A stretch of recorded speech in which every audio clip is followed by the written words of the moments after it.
It was a hunt through a jungle of city streets, with danger waiting at every intersection, until halfway through when the hunters became the hunted, and death brought an end to the game. From the pen of Raymond Chandler, outstanding author of crime fiction, comes his most famous character as CBS presents The Adventures of Philip Marlowe.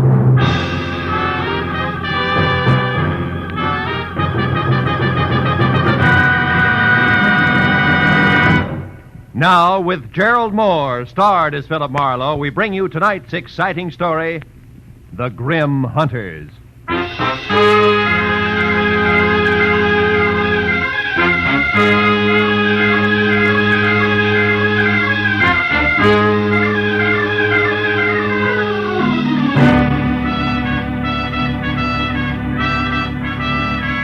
The morning paper had headlined prices rising.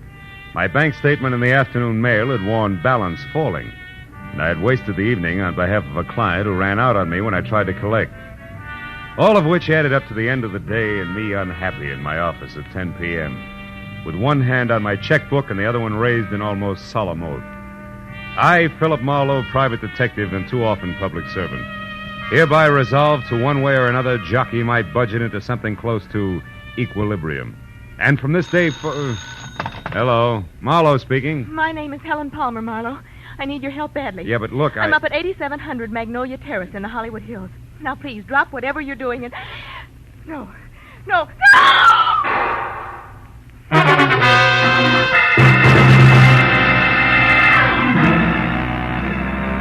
I must have let go of the phone, grabbed my hat and coat, opened and closed the office door, piled into my car outside, and raced up into the Hollywood Hills because... The next thing I remember after Helen Palmer's scream was swinging off North Bronson Drive onto Magnolia Terrace. But a minute later, when I scratched to a stop away from number 8700, scrambled out from under the wheel and started on the run for the front door, I was no longer sure of anything.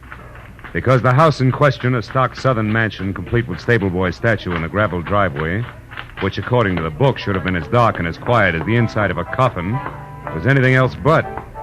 And when I got to the oversized bronze door knocker and dropped it hard, I was beginning to doubt that I had the right address. Can I be of some assistance, sir? I don't know. I'm looking for a woman named Helen Palmer who called me at my office. Said she needed help. And a second after that, she... Screamed, huh? Tell me, sir, what is your name and occupation? In that order, Philip Marlowe, private detective. Good for Helen, good for... Happy, aren't you? What's going on here? What is this? Why, it's a party, sir. A scavenger hunt. It looks like Helen Palmer's the winner. Now, wait a minute, laughing boy. I had a call that was interrupted by pistol shots, and I... All just part of the play, sir. Yeah, Helen Palmer had to bring back one private detective. Yeah, you see, Marlowe, each list, aside from the usual hard-to-find objects, had a human being on it. That's right. I had to bring back a Hoover vacuum cleaner salesman, and believe it or not, he's already sold our good host, Thaddeus Grover, the deluxe model. Yes, sir, he did it bad. You see, Mr. Marlowe, Helen Palmer wasn't permitted to actually hire you. That's why she had to pretend to be in trouble. With the net result that I nearly broke my neck getting up here.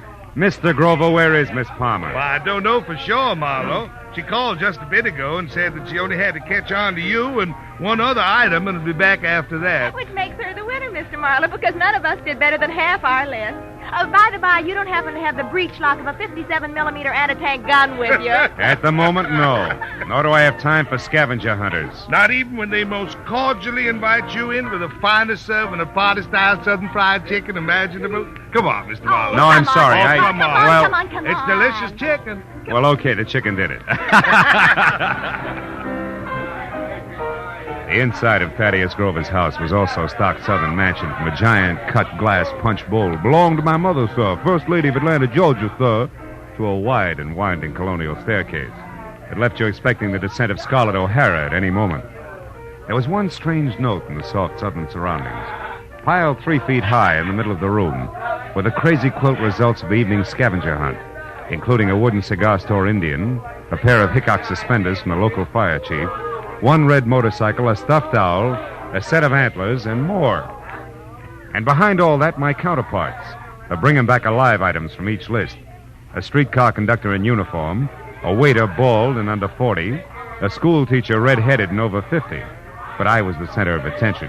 But Thaddeus introduced one after another of the guests to the genuine, 100% non-shrinkable private detective. And now, Mr. Marlowe, sir, a very special friend of mine. At 31, sir, the president of Sample and Claiborne, best building contractors in the city of Los Angeles. Oh, that's so very interesting, Mr. Grover. Yeah, moreover, Mr. Marlowe, Sample made it right to the top in the past 2 years. Uh-huh. Yeah, ever since old Joshua Claiborne got killed falling off a scaffold. He did. Of course, between you and me and the gatepost, some folks say it was suicide. But... Oh, Larry! Boy, I'd like you to meet Mr. Marlowe, private detective. Mr. Marlowe, Larry Sample. How do you do? Hello, Mr. Marlowe. Glad you're with us. Thaddeus, has Rhonda called in yet? Last time I heard from her was when we split our list in two, and she headed out after a Latin American rumba team. Well, if she went after a boy, she'll bring her back. That's Rhonda Langley we're speaking of, Mr. Marlowe, Larry's lady friend. Oh? Nicest person I know. Except, of course, my fiancée, Helen. Helen is in Palma, my patron, Mr. Grover. Yes, sir, one and the same, sir. Well, we certainly have a lot of fun, even if we don't make much money, Marlowe? Yeah, you certainly... Mr. Grover, did you say money? Most surely did, boy. You know, dollars and cents. Yes. Well, gentlemen, you'll excuse me, please, but I do have to run. Good night, Mr. Sample. And Mr. Grover, sir, it's been a distinct pleasure, sir. I bid you goodbye, sir. Goodbye, sir. You're a card.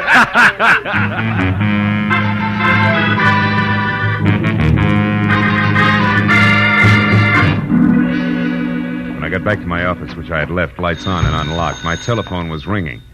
At this late hour, gullible me took faint hope that it could be a client who might still save the day. When I picked up the receiver... Marlowe? I let go of that straw fast. Marlowe. It was Detective Lieutenant Ibarra. Marlowe, do you know a girl named Helen Palmer? Hey, Ibarra, don't tell me there's a pair of somewhat flat feet on the ladies' scavenger hunt list. Very funny, Phil. How do you know her? No, not beyond a panic telephone call that ended in a make-believe scream and a couple of pistol shots. All designed to bring me running to a party at 8700 Magnolia Terrace. Mm-hmm. Well, that adds all right, because the only items not checked off a list are a night watchman's badge and one detective private, which must be you, since your name is circled in the classified directory here in this phone booth. You're in what phone booth? Where are you, Ibarra? At a closed filling station on Van Ness off Hollywood Boulevard. Yeah, but wait a minute. Why is the girl's list there with you? Because it's clenched in her right hand, Phil, and she's folded up on the floor of this booth, dead. Oh, no. 2 bullet holes in her back. Oh, yeah, but Ibarra, her call was a gag. The shots weren't. Anyhow, it looks like a stick-up since the lady's purse is gone, and a wino we picked up saw what he calls a curly-headed guy with short legs do it and run. Also, the wino says that the murderer had been hanging around for a couple of hours like he was looking for a well-to-do prospect. Yeah, I know, but it's still kind of strange. Me getting that call, I mean. Well, I'll drop around to headquarters tomorrow morning, Lieutenant, if you need any statement from me. I think you'd better make that tonight, Phil. At the 8700 address. I'm sending Mooney up there now. Oh, but wait a minute, Ibarra. You don't need me, and I do need business. If you think I'm going to get it by... Phil. Huh? Phil, let's say that I'd appreciate it if you'd show for a few minutes. Okay? No. Well, okay, a few minutes. Just so long as you appreciate it. Goodbye.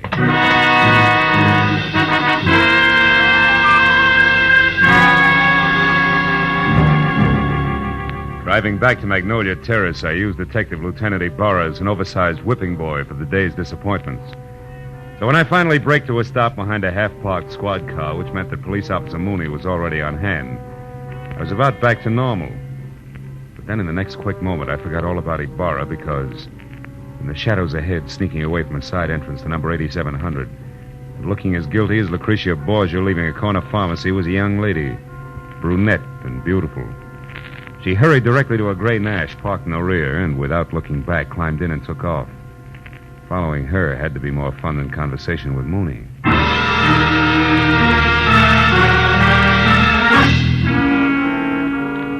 10 minutes later, the lady came to a stop in front of a dark, politely landscaped cottage on North Ogden Drive.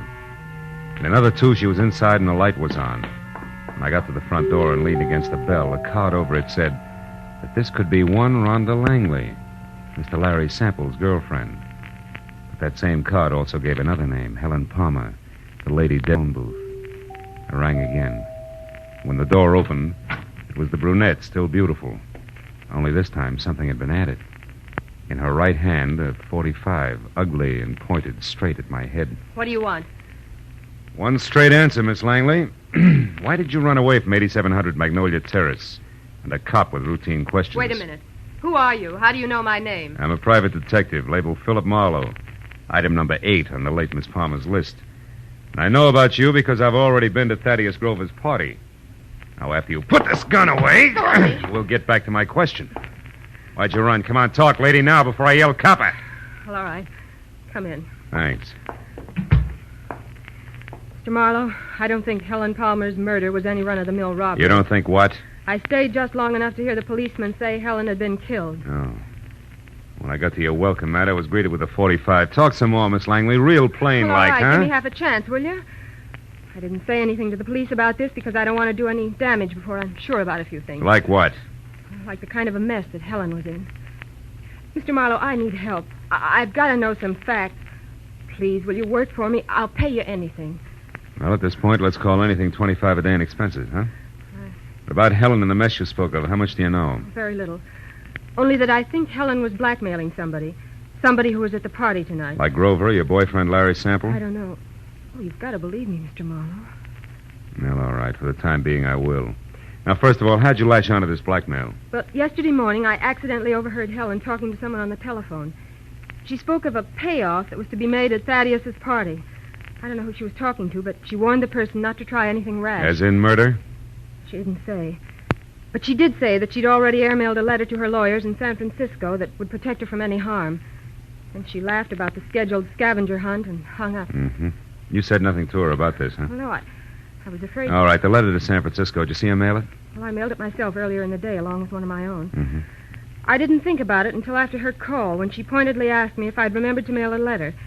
My letter, that is, which she knew that I'd written to an aunt I have in Passaic, New Jersey. Well? Well, that's the whole story. If you want me, I'll be over at Thaddeus's place. Thaddeus? Yes, he was in love with Helen. Yeah. Maybe she was returning that love with blackmail. What do you think, Rhonda? I don't know. The thinking is now your job, Mr. Marlowe. When I left Rhonda Langley and started back to my car as a bona fide private detective with client, I wasn't sure whether or not I was happy about the whole thing. But a second later, at the sight of a man in the dark ahead, half crouched behind a tree, I quit deliberating the point and got ready for trouble because, from what I could see, the gentleman in hiding had both the curly hair and very short legs that Ibarra had mentioned as a sign of Helen Palmer's killer. I kept walking straight until I was abreast the tree, then I pivoted sharply, took one step toward him, and swung! Come on, brother. Why, you dirty... We haven't got the time. Hey, believe me. Enough, fella. Enough. Will you leave me alone? Sure. Sure I will. After you start talking. Now, get up. Okay. Okay, don't hit me again. I'll talk. I'll tell you everything. Hey. Hey, look there. No, don't! Oh, that lousy note.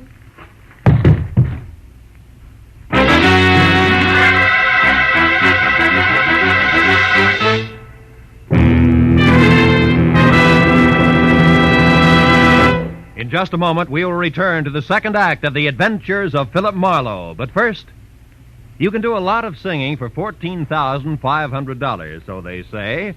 And tonight, some CBS listener may be able to speak with authority on the subject because $14,500 is what's waiting for whoever can solve the mystery behind the new Phantom Voice on CBS's great Saturday night quiz game, Sing It Again.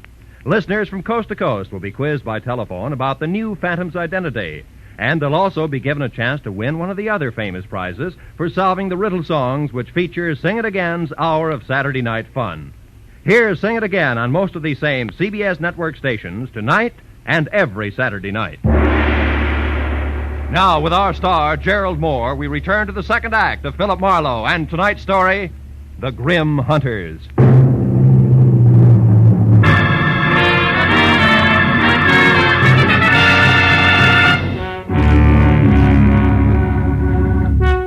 The shots crashed out of the darkness. The life ran out of the little man like air from a kid's balloon. I couldn't figure exactly where the shots had come from, and I stopped trying when a pair of spiked heels clicked fast across the concrete driveway between me and the house. Then a motor started, and a second later, a car roared by with Rhonda Langley at the wheel. I yelled at her to stop as she went by, and ran out in the street after her and yelled again at the retreating car. But she ignored me. When another car came around the curve behind me, I tried to flag it down, but the driver didn't even slow up. So I just stood there while the two cars twisted out of sight down the winding street. leaving nothing but silence and a lot of unanswered questions hanging in midair. I walked back to the corpse, went over it carefully. But there was no identification, nothing but a gun to indicate how he fitted into the screwy mosaic of murder, scavenging, and blackmail. I went inside to call Ibarra, and 5 minutes of tracers, relays, and busy signals went by before I finally got through to him with my news about Helen Palmer's killer. What? Where are you, Marlowe? In a house on Ogden Drive, 4310 North. Was shared by Helen Palmer and my new client, Rhonda Langley. Uh-huh. Did she kill my suspect, Marlowe? Could be. She left here in a big hurry. Another thing, Ibarra, there's more behind this business than robbery. Like what? Like blackmail. Maybe so. We just found the Palmer's girl handbag in a trash can. Nothing left but a lipstick and 2 letters. Incidentally, one is addressed to your client, Rhonda Langley. That figures. They shared the house, so Helen happened to pick up the day's mail. What's the other letter? It was one returned for insufficient postage. They forgot that airmail is 6 cents these days. Return. Wait a minute. Is that letter addressed to a law firm in San Francisco? No, it's addressed to Sophie Kilberty. Sophie Kill who? Kilberty of Passaic, New Jersey. Why? Well, Ibarra, listen. Helen was blackmailing somebody, and she covered herself by mailing a letter to her lawyers in San Francisco. Mm-hmm. If that letter was returned for insufficient postage and the blackmail victim knew it, he'd have no qualms about killing her, right? Sure, but the letters were in Helen's purse. Oh. Don't you think she'd have known her protection was gone? Phil, I'm going to put out a pickup call on your client. And you get on down here so we can go over this mess one step at a time. Where's here? Still at the gas station on Van Ness off Hollywood Boulevard. Okay, Ibarra. How long are you going to be there? Just until Thaddeus Grover shows up to identify the body and give me some answers personally about that scavenger hunt he threw tonight. What about this curly-headed corpse I've got here? Have you gone over him? Yeah. Nothing but a gun, some small bills on him. Then he'll keep. I'll expect you in a few minutes. Okay. So long, Ibarra. When I put down the phone, I was convinced that a big switch was due any minute because finding those letters in Helen Palmer's purse made a lot of sense in one direction and not a bit in another. I could have made more heads and tails by flipping a ball bearing than I got out of the facts Ibarra had given me. Just then, the shadow of a man slid up the walk. I heard a pair of feet mount the stairs, 2 at a time. It was the Wonder Boy executive I'd met at the party. Better hold it right there, Sample. What? Marlowe. Why the gun? So the same thing won't happen to me that happened to the dead little guy outside? Another murder? Marlowe, where's Rhonda? Is she all right? She left here as fast as an 8-cylinder motor wide open could move just after it happened. Then it was Rhonda I saw. On my way over here, a speeding car almost crowded me off the road. It looked like Rhonda's, but I wasn't sure. And Marlowe, she was being chased by another car, a fast one. Chased, are you sure? Yes. The first car missed me by inches when it swung around a curve. I don't know yet how she made it. Then a second car came along and passed the curve, but it stopped, backed up, and then took the same road Rhonda had taken. You think she got away? I don't know. Well, come on outside, Sample. I want you to take a look at this.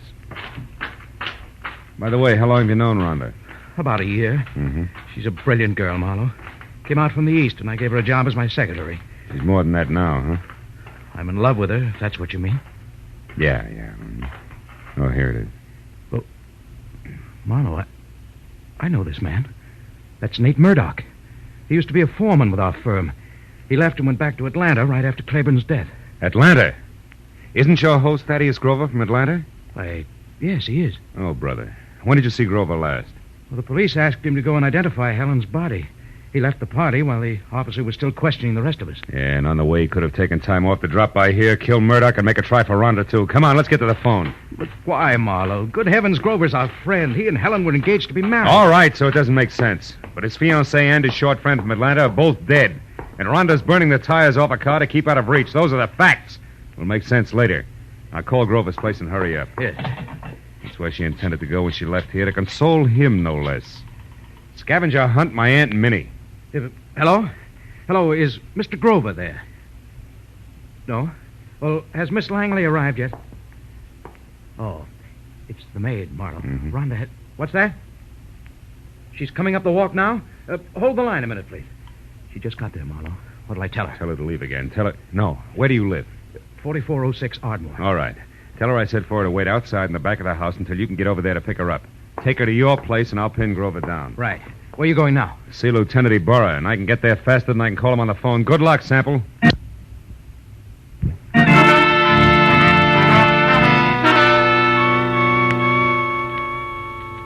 Sample was repeating my name over to Grover's maid on the phone as I left.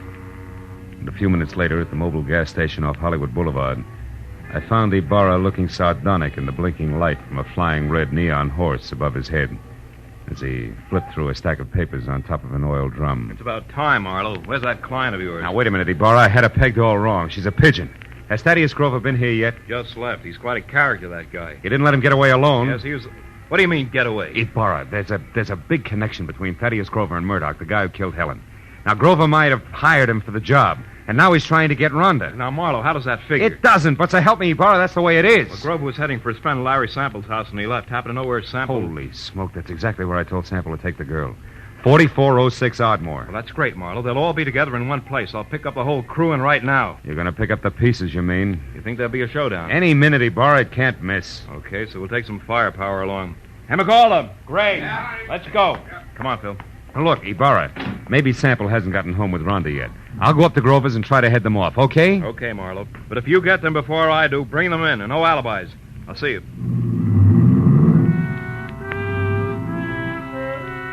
Ibarra was grim as he climbed in his car and drove off fast. I headed for my car. Then, as I turned, my arm swept the scavenger list Ibarra had left on the oil drum off onto the ground. When I picked them up, Rhonda Langley's name was on top. Her list was as goony as the others, but near the bottom was an item strangely familiar to me, which hadn't been checked off. It was a canceled ticket from Woodhaven Ballroom. All at once, I realized why it was familiar. The sign I'd been half conscious of on top of the big squat building across the street read, Woodhaven Ballroom, closed tonight. On a hunch, I dug for Helen Palmer's list. Yeah, Ibarra was right. Everything but a night watchman's badge and one detective private had been checked off. And that gave me half of the switch I knew I had to show up. I ran to my car and headed for that southern mansion in the Hollywood Hills, the end of a very complicated frolic. And with every turn of the road, I gave myself another whack for being such a nearsighted sucker. When I got there, the big house on Magnolia Terrace was dark, except for a light in the servants' quarters. I stepped down the block, walked back, and edged around to the patio where the garage, the hothouse, and the king-size barbecue loomed only as shapeless lumps of shadow. I stood still and watched. Then I saw him move, walking slowly, gun in hand along the fence toward the hothouse. I started toward him quietly, just as he found out what he was looking for. Oh, you're clever, my dear. But it's all over now.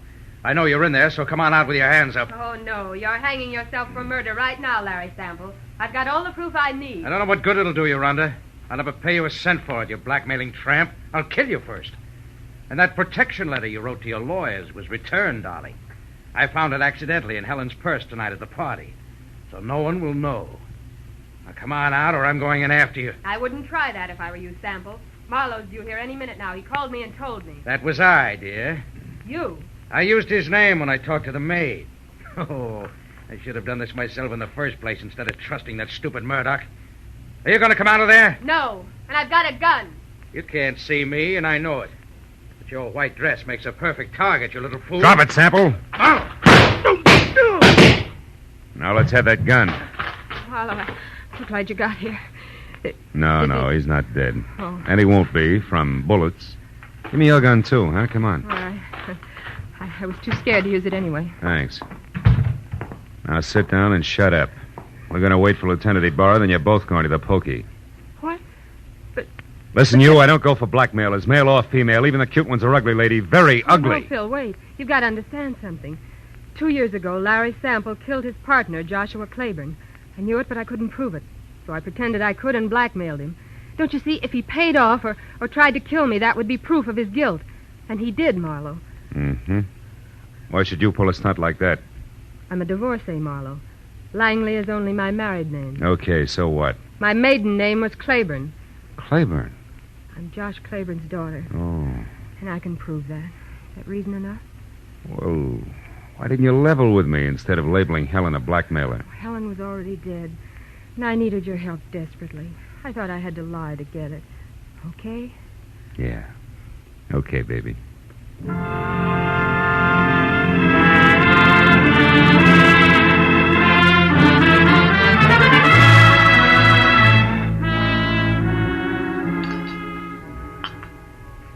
Anyone care for more coffee? How about you, Lieutenant? Oh, no thanks, Mr. Grover. Well, Marlowe, you got it all to come out even anyway. frankly, that's more than I expected when I left you at that gas station. Yeah, we were lucky, Burra. I guess I owe you an apology, Mr. Grover. Oh, Chuck, that's all right, son. It was a shock to me to be accused of poor Helen's murder, but, well, it's over now. Yeah. You said it was the scavenger list that set you straight. How'd you figure that, boy? Well, there was a Woodhaven ballroom ticket on Rhonda's list, so she had to go there for the ticket, you see. Now, Sample knew that. And he told his killer, Murdoch, who incidentally he hired to murder Claiborne 2 years ago, that the girl who went to the Woodhaven ballroom was his target. Uh-huh. But Helen happened to go there after the night watchman's badge. Which he could have picked up any place in town. Yeah. What a terrible coincidence for Helen. That was all that saved my life, really. That's right, honey. Murdoch made the mistake, and when he and Sample discovered it, they made another try at Rhonda's house. But I caught Murdoch there, so Sample shot him before he could talk. And when I left, he followed me in his car. I knew they were after me, and I thought for sure they'd killed you, Phil. That's why I ran. Yeah, that threw me for a loop. Then Sample came back to make sure that Murdoch was dead and sold me a great big bill of goods at the same time. Ah, it's a terrible, terrible thing. Yes, Mr. Grover, it is. Lieutenant, I want to thank you personally for your participation. Thank you very much. Well, I've got everything I need, so I'll say good night. Yeah, me too. Oh, Phil, Yeah? shall I mail you a check? Why, yes, I think... No, wait a minute. Yes? You know, honey, with your knowledge of postal rates, why don't you just deliver it in person, maybe, huh? Love to. Count on it, Mr. Marlowe. Good night.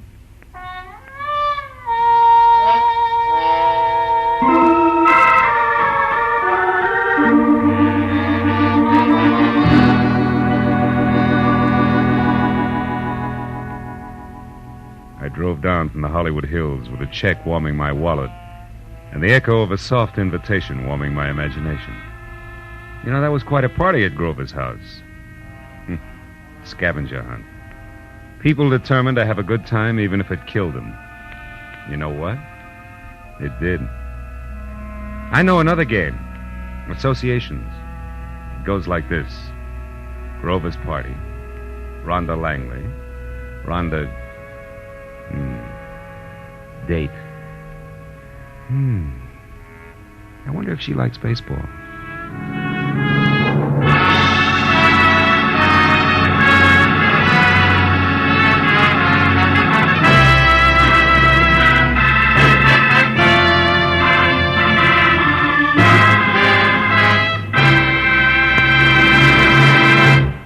The Adventures of Philip Marlowe, created by Raymond Chandler, star Gerald Moore, and are produced and directed by Norman McDonald. Script is by Mel Dinelli, Robert Mitchell, and Gene Levitt. Featured in the cast were Ellen Reed, Mary Shipp, Jack Moyles, Richard Benedict, and Lorette Philbrandt. Lieutenant Detective Ibarra is played by Jeff Corey. The special music is by Richard O'Runt. Be sure and be with us again next week when Philip Marlowe says... They were born on the same hour on the same day of the same parents, and they were identical in beauty and talent. Only one was deadly, and the other was not. And I couldn't tell which was which until I found a green purse, a fresh corpse, and a pair of dancing hands.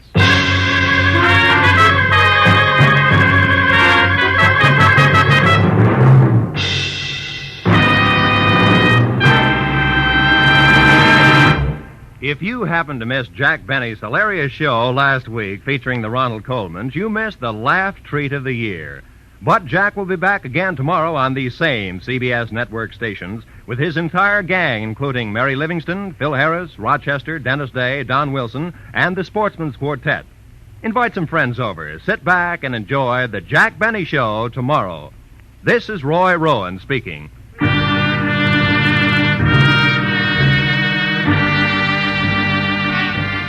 This is CBS, where 99 million people gather every week, the Columbia Broadcasting System.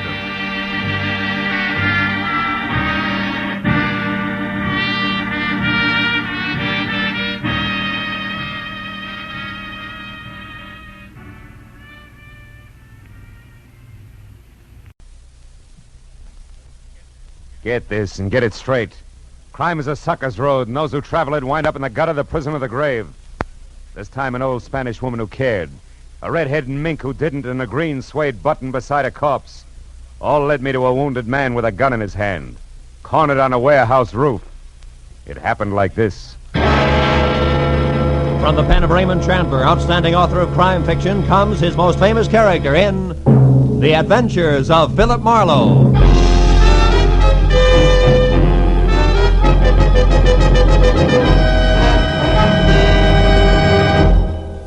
Now, with Gerald Moore, starred as Philip Marlowe, we bring you tonight's transcribed story, The Man on the Roof.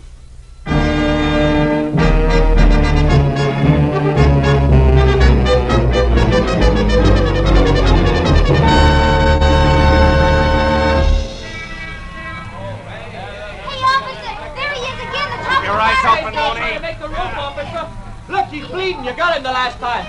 Yeah, there he goes. There he goes, Mooney, up there. The iron line leading to the roof. Let him have it. See him? They missed. He's on the roof now. He made it, Lieutenant. He's on the roof. Should I go up the fire escape after him? No, he's got a gun, Mooney, and he's hit. Put in a call for tear gas launchers. We'll use them from the roof across the street. It'll take a half hour. He isn't going anyplace. Go ahead, Mooney. Okay, Lieutenant. Hey, here comes Marlowe. About time I want to talk to him. Mooney! On the roof. He's on the edge there. Fire, Mooney! Matthews, hold it. Mooney, don't shoot again. What are you talking about, Marlowe? He's a killer. He's armed and dangerous. Listen to me. What do you want us to do? Scold him and send him home without a supper? Matthews, I'm going up after him. No, you're not, Marlowe. Come here. Let go of me, Listen, Matthews. Marlowe, nobody goes up there. We're going to gas him out. Come on, Mooney. Call for launchers. Matthews, please, listen to me, will you? Oh, why not? Tell me the whole story. We got nothing but time till I get here with those launchers. Please, Matthews, quit kidding. Nobody is kidding, Marlowe. That boy up there is a killer. Keep watching that roof, Becker. You make it curious. Well, Marlowe, this story you got. About 10 minutes ago, At Matthews. the beginning, Marlowe. Go on, Phil. I'm trying to. We'll start at the front. I'm a sucker for detail. You got a half hour before the tear gas arrives. Okay, Matthews, I'll start at the front and skip nothing. Right. I'll start where it started 4 hours ago at 5 o'clock this evening, some 15 miles from here on the outskirts of a little town of San Fernando. A telephone call from a woman whose voice had said that she was old and Spanish and very worried. It brought me out to the place. A woman named Senora Andrade who told me that her only boy was heading for a lot of trouble and that I had to stop it. The Andrade home stood out like a thoroughbred alongside the milkman's horse in comparison to the other houses squatting on the sun-baked soil. The senora herself, at maybe 60 and in a cheap black cotton dress, a lace shawl and homemade slippers, was the tidiest person I'd ever seen. When she bowed from the waist in graceful greeting, I saw a single small ivory comb was the only thing holding a mass of long gray hair in one neat bundle. Senor Marlowe, you will excuse me if I do not extend you the hospitality of my house, but Pedro, Pete, he likes to be named, is already gone. There is no wasting time. Of course. Pete, your son, Senora, huh? Si. And a good boy, Senor Marlowe. Here is a photograph of him. It is taken only a week ago on his 25th birthday. Really? He was so proud of that green jacket I made for him. It was suede and flashing, he said. Flashing like something the rich Mr. Alex Brucho would wear. He has it on every day since then, even today. Alex Brucha, who's that, Mrs. Andrade? The senor who owns the warehouse for furs in Los Angeles. Oh? Number 12 Commercial Street. It's where my Pete worked until 2 days ago, when the trouble started. Well, what happened, Senora? It was during his lunchtime. He was eating from a meal I made for him like he always does and talking to a stranger, how you say, senor, a man with no job all the time. A bum, a hobo, a loafer? Loafer, see. He was just telling me how he was telling him to find the railroad yards. That, senor, is where the trouble began. Oh, please, Senor Marlowe, you will have a chair there. Oh, yes, thanks. Now, tell me, Senora, this trouble. Surely giving instructions to a loafer, as you say, didn't start it. Oh, but it did. After the lunch hour, the foreman, Senor Connor, questioned Pedro about this loafer.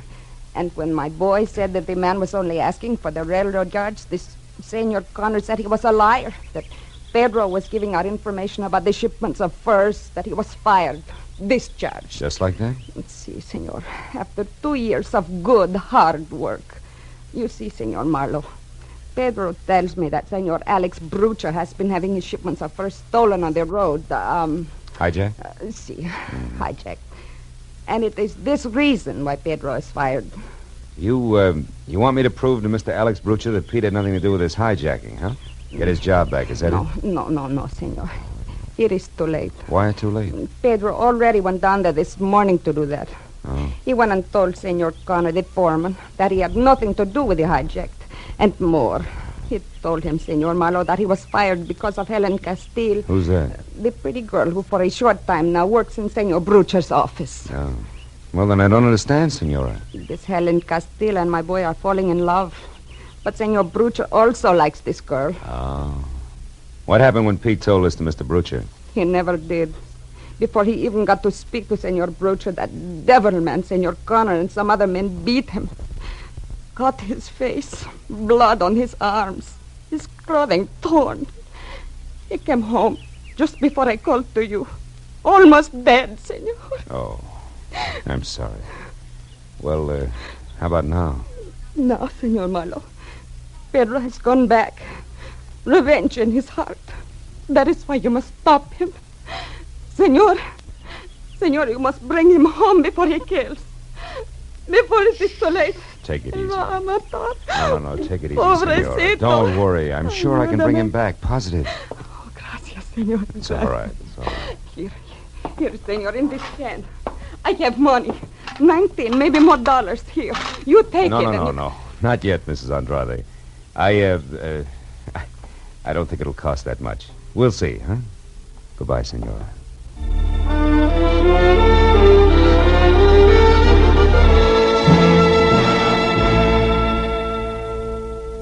It was an hour's drive to the Brucher Fug Company warehouse on Commercial Street in downtown L.A. I started up a long cement ramp that led to a glass cage in a far corner of the warehouse marked office. It was just about the end of a working day. And when I was next to the door, let it enter, a bell someplace said that the end had arrived. Okay, man, knock off. You could tell the way everyone's spirits went up. Everyone except the girl inside, half leaning on a file cabinet. I figured she was Helen Castile until I got closer. The on-fire red hair and green eyes with hat and shoes to match could have gotten by. But the coat she wore was mink. So was the attitude. That would never take shorthand for $40 a week. Things just couldn't get that tough. Hello. You look like you lost something. Oh, is Helen still here? Helen Castile? Gone to powder her nose. Maybe back before she leaves for the day. May not. I don't know. Oh. You a friend of hers? No, Pete Andrade's. Never heard of him. Got a light? Oh. Please. Sure. Now, tell me, Miss... Haynes, Corey Haynes. You? Marlowe, Philip Marlowe. Miss Haynes, is Alex Brucher around? Home packing is going out of town. It does every other week. Important business? No, I just wanted to chat with him a while. Oh, Connor, is Alex's car gassed and ready for me? Yeah, it's ready. It's ready, Miss Haynes. Here are the keys. Thank you. And, Connor, please, stop wishing I were dead, will you? I can feel it, and it gives me the creeps. Oh, I'm so sorry, Miss Haynes, but, well, maybe we won't be seeing so much of one another so soon. If you mean Helen Castile, Connor, she's a great secretary, period. Yeah, sure. Now you, Mr. Marlowe. Mr. Marlowe. I'm a friend of Pete Andrade's. You just said enough, mister. Almost too much. Oh, wait a minute, Connor. What for? A lot of hot air? Listen, Marlowe, we've been running into all kinds of trouble around here. Hijacking, short shipments, misdirected cargoes, the works. So? So it all adds up to somebody on the inside helping somebody on the outside, and that ain't good. Now, take my advice, brother. Get your long nose out of this place and keep it out if you don't want it bent. It's the phone, Connor. If you lift it up, it'll stop that noise. Very funny. Hello. Oh, hello, Mr. Brucher. Yeah. Yeah, okay, I got it. Charming fella, isn't he? You'll be down here in a couple hours, and I'm to wait. Check. Check, Mr. Brucher. Goodbye. His master's voice. Very funny again. You'd better let me have the keys back, Miss Haynes. The boss isn't going out of town after all. He'll probably want his car. And I'll probably give it to him myself after I've run a few errands I have in mind. Goodbye, Mr. Marlowe. I hope we meet again in more pleasant surroundings. You two go to rival schools, Connor? Get out of here, Marlowe. Get out before you get the same treatment your friend Pete Andrade got. Oh, you've got to be kidding. You wouldn't do that to me, Connor. I'm not in love with Helen Castile. That goes for you, too, in spades.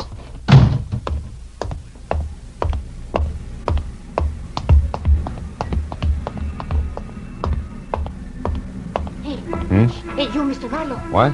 Over here behind the crates. I don't want Connor to see us. I'm Helen Castile. How do you know who I am? There's an intercom phone in the office you just left. Yeah, I see what you mean. I knew Pete was in some trouble. I haven't heard from him in 2 days.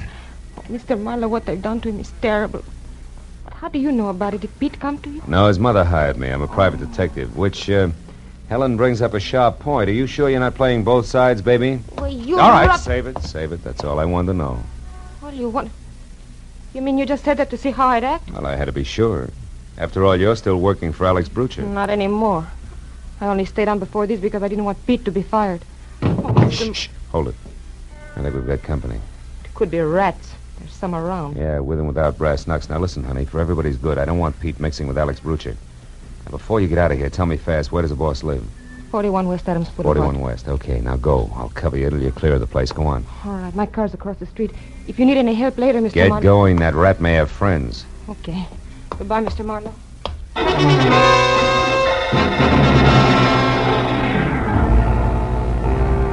Helen got to the front gate, out into her car, and away without anybody bothering her. And a couple of minutes later, I covered the same smooth course, and I was beginning to believe that the rats were just that, except that when I was in behind the wheel of my coupe and heading for Adams Boulevard, I picked up a pair of headlights in my rear-view mirror, which for the next 40 minutes have zigzagged, stuck like they were painted there. But finally, a traffic jam gave me all the brake I needed. And a sharp right turn, followed by a lot of speed, left me free and once again on my way to West Adams Boulevard.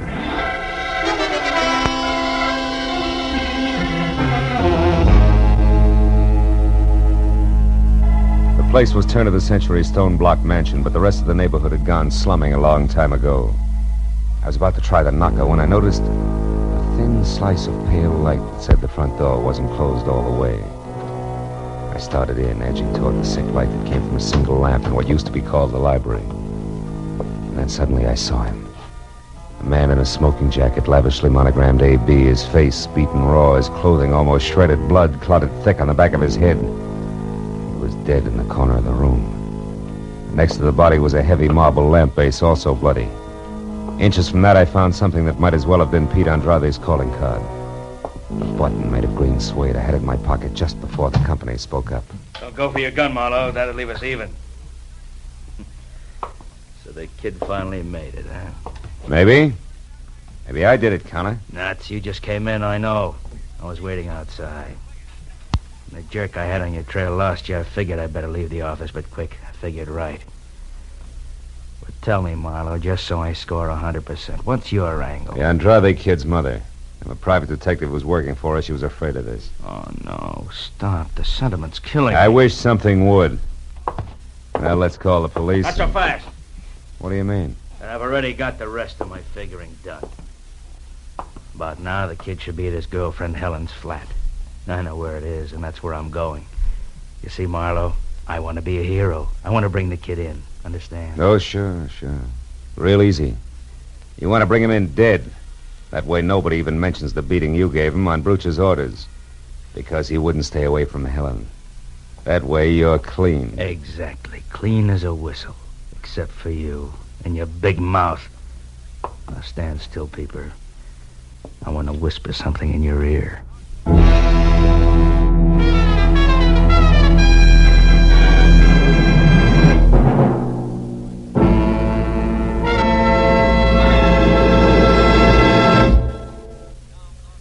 In just a moment, the second act of Philip Marlowe. But first, you're going to think the laughter of April Fool's Day came late when you listen to CBS this Wednesday night, for it's going to be one of the craziest, merriest, maddest nights of entertainment you've ever heard. Bing Crosby will be playing host to Arthur Godfrey and Perry Como. And even though lots of singing is promised from all three, who knows what's going to happen when the gags start flying? Groucho Marx and Burns and Allen will also be on hand with their famous fun shows this Wednesday.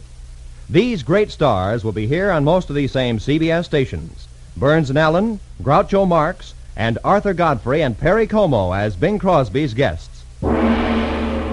Now with our star, Gerald Moore, we return to the second act of Philip Marlowe and tonight's story, The Man on the Roof.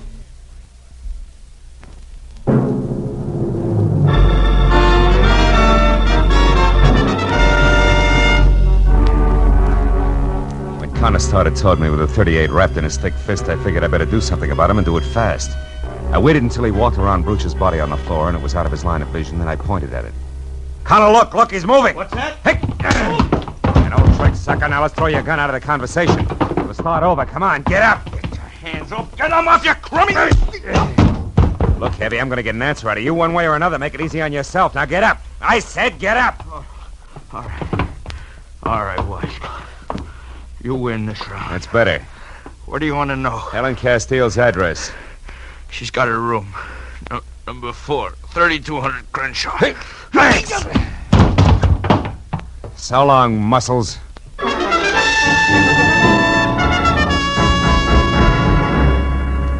I knew there wasn't much more I could do for a desperate hothead named Pete Andrade. He'd already done too much for himself in the wrong direction. I drove down Adams until I'd cooled off enough to call the police. Then I stopped at a phone booth and gave Homicide a fast rundown on Alex Bruch's murder. But I hung up before they could ask me Senora Andrade's address in San Fernando or Helen Castile's place on Crenshaw. Because there were 2 women I wanted to talk to alone before the police moved in. After that, I drove out to Crenshaw and found the number 3200. Room 4 was at the far end of a half-lit hall, and there were voices inside. One was Helen's. The other was Pete Andrade. I reached for my gun. I went out of my head, Helen. I must have hit him 9 or 10 times, hard. What are we going to do? I don't know. I've got to think. It's a little late for thinking, Pete. Who are you? He's a private detective. Yeah, I'm working for your mother. I was, up until I left Bruch's place. He's dead, Pete. Pete. Oh, no. I didn't mean to kill him. But I'm not sorry. I want you to come along with me, Pete. Quietly. Turn yourself in. No! Pete! Helen, get away from me. Stop it. Oh, you little... He's gone! Got it. Don't move, Marlowe. Don't move or I'll shoot. You crazy fools. I knew you wouldn't shoot me, Marlowe. Next time you'll be surprised. There won't be a next time. We're going to get away. It's our only chance now. You haven't got a chance if you run. You'll be dogged every minute of your short lives. You'll wind up full of bullets in the dark. You'll be running down a blind alley, and it starts right there with that door. Don't be suckers. Shut up. We're going to try it, Marlowe. And we'll make it. We've got to have money, Pete. Yeah, and I know where to get it, too. Brucher always kept plenty of petty cash in the office at the warehouse. I'll take that. What about the watchman, Pete? Are you going to keep on killing? Pete, listen. You can get in quietly with Brucher's keys. Corey Haynes has them. The office keys are on the same ring as the car keys. She always borrows them when she uses his car, and she's got it tonight. Then I'll get them from her. Where does she live? Out on Orange Drive. 210, I think. Will you listen to me a minute? You're heading for the original dead end, both of you. Why don't you give yourselves a break? Now, what do you call a break, Marlowe? Pete rotting in some prison until we're both too old to care? I'd rather have the bullet. Let's get him out of here. That closet will do. Go on, Marlowe, inside. Move! Sure. What are you waiting for? Go on, close it. I know what you tried to do for my mother, Marlowe, and for Helen and me. I'm sorry it couldn't work out. Thanks anyway. Nuts. I'm leaving, Helen. I'm ready. You're not coming. You're staying here. What? Marlowe was right. This is a blind alley, a dead end, and I won't take you into No, it. Pete, I'm going with you. No, you're not. Stay back. I mean it. Please. Stay back, I said. Helen, unlock this door. We still may be able to stop it. I'm playing this my way now, Marlowe. You can stay where you are. Helen, don't you understand? I'm on your side. I'm going with him whether he wants me or not. So long, Marlowe. Happy landings, baby.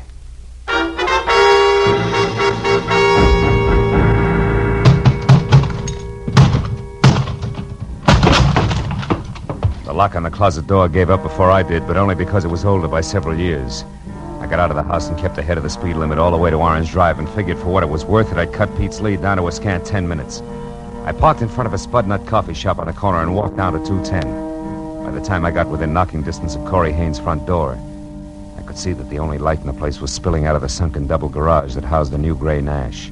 But when I moved closer, I knew that 10 minutes was all that Pete Andrade had needed. Corey was sprawled out on the grease-spattered concrete floor and very still. Very still. And standing limply against the wall was Helen Castile, staring down at the redhead with a pair of hopeless eyes that seemed already half dead. As I walked down the ramp, she heard me and looked up. I knew you'd get here. I don't care now. We're both late, is that it? Yeah. I didn't see him. He was already gone when I got here. Found her like that. Then he must have gotten the keys. Yes, from her purse. That's it over there. Uh-huh. Why didn't you follow him? You knew where he was heading. I couldn't. When I saw her there, I just couldn't because I think she's dead, too. No. She isn't dead. You mean she's just out? Yeah. A long way out, but not dead. From the looks of things, she must have put up quite a scrap. Maybe she... Wait a minute. There's something screwy here. Oh, Miss Corey! Miss Corey, what's happened? Who are you? Miss Corey's maid. What's happened to her? She's unconscious. Oh, this is terrible. She knew there was going to be trouble. I swear she didn't. Miss Corey, honey, speak to How do you me. know that? Because she was worried. She told me 4 or 5 times she was going to stay in all evening, like she was expecting somebody. Sure. It figures all the way. Look here. Are you sure this is her purse? Certainly is. Was she robbed? Not exactly, but... Oh, yeah. This clinches it. Now, look, call an ambulance right away. Get Corey into a hospital and hurry. Oh, yes, sir. Helen, you stay here with her. Don't leave, understand? All right. I'll see you.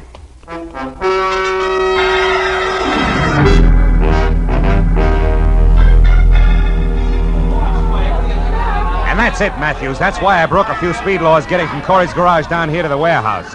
Because I had to find Pete and tell him before it was too late. I'm still not sure you made it, Marlowe. Look, this was dropped near Brooch's body. I just saw the mate to it in Corey Haynes' garage. Look, that's not conclusive. No, but these are. The papers I pulled out of her purse. Take a look at them. Go ahead. One glance will tell you where they came from and why. You get it, don't you, Lieutenant? Yeah, I get it. Certainly I get it. What a rotten setup. Well, then you gotta let me go up that fire escape and talk to him. He'll listen to me, Matthews. I know he will. I told you once before, Phil, he's been hit and he's cornered up there. It's driven him haywire. It'll probably blow the top of your head off, but... Go ahead. Go on up and try it. I'll pass the word. As I walked across the street and started up the fire escape, I knew Pete Andrade from someplace in the shadows on the roof was watching me, every inch of the way. But I climbed up to the 4th floor before I spotted him. His head inched out over the ledge, my own .38 in his hand. I went on to the 5th floor and started up the ladder to the roof when it came. Stop there. That's close enough. It's Marlowe, Pete. I know. That's the only reason you got this far. You got lots of nerve, Marlowe. Pete! I didn't bring a gun. Because I just came to ask you a question. Nothing else. Question? Yeah. A big one. Did you use anything on Brucha except your fist, Pete? No. Why? What's the difference? Plenty. I don't think you killed Brucha. What? Is this a trick? No, look, Pete, no trick. Look at this. I found this green suede button near Brucha's body. I thought it came from your jacket, but it didn't. It was torn from a pair of green suede shoes that Corey Haynes had on tonight. Corey Haynes? I don't get you. It means first she's a liar. That she saw Brucha tonight. It means she got there after you did. Probably found him unconscious where you'd left him and finished the job with a heavy marble lamp base. You're crazy. This is a trick. Why would she kill him? They were going together. They had been. Until Brucha got interested in Helen. Yeah? After that, Corey was on the way out, and she knew it.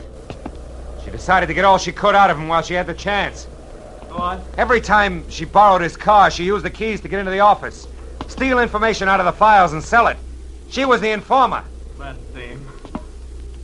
I'm coming up, Pete. How do you know all this? I found some papers to prove it in her purse. She was in a tough spot when Brucha changed his mind about leaving town tonight.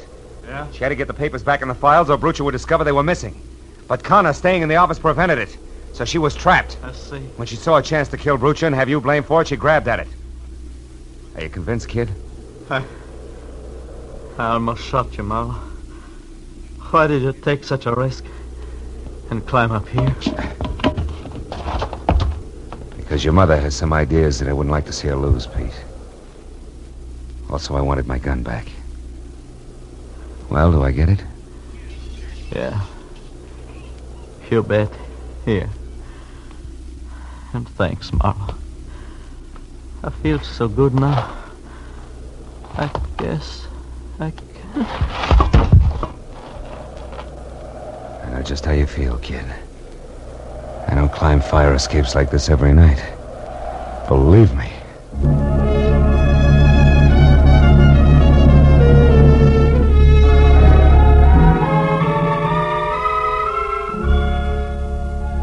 It was a long, long time before all the scattered reports were in. Before the doctor in the prison ward had said that Pete would be okay, and before Corey Haynes had put a wobbly signature to a full confession of murder. And still another hour went by as I drove out across the wide, flat valley to San Fernando, where the profile of the hills in the east had already begun to show against the gray dawn rising behind them. When I stopped in front of the little house and went up to the door, Senora Andrade was there on the porch. She'd waited all night. Her expression didn't change when I told her all that had happened. Didn't change, actually, until I was finally ready to leave. Then she put out her hand and took my arm. The lines of worry in her face softened. Senor Marlowe, last night I had but one son. Now this morning I have two. In my heart, you will always have a home. I am grateful.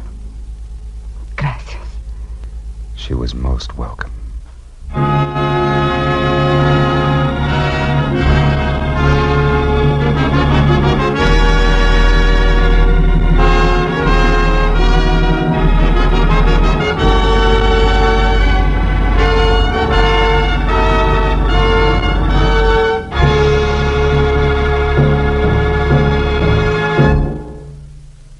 The Adventures of Philip Marlowe, bringing you Raymond Chandler's most famous character, star Gerald Moore, are produced, directed, and transcribed by Norman MacDonald, and are written for radio by Robert Mitchell and Gene Levitt.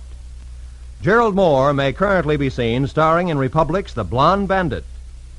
Featured in our cast tonight were Virginia Gregg, Jack Edwards, Lillian Byaff, Doris Singleton, and Jack Crucian. Detective Lieutenant Matthews is played by Larry Dobkin. The special music is composed and conducted by Richard Arant. Be sure and be with us again next week when Philip Marlowe says... This time a platinum wristwatch, a body on a lonely strip of beach, and a case of heart failure in a Beverly Hills garage. All added up to blackmail, 25 years old, and a killer who would never be caught.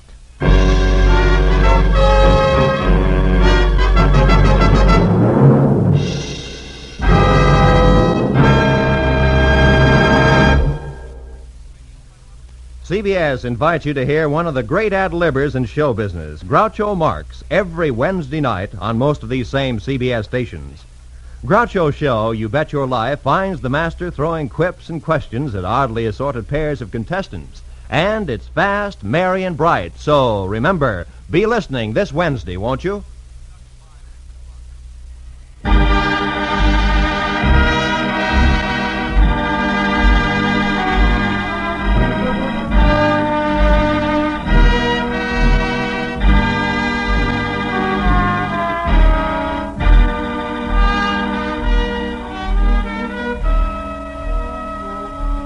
When disaster strikes, the Red Cross is on the spot to give relief in the emergency. But its work does not end when the wind dies down, the fire is out, or the flood recedes. It goes on in many different ways, helping to restore people to their normal way of living. The Red Cross is a great humanitarian service in which you have a very direct part, because the funds which are used are the contributions which you make to the Red Cross, and they are funds used in a common-sense program that ensures the most good for the most people. Red Cross disaster relief and rehabilitation is one of the great reasons why we must keep our Red Cross ready. All may help. Give now to the 1950 Red Cross Fund. Remember, whatever you gave before, this year, add a quarter more. This is Roy Rowan speaking.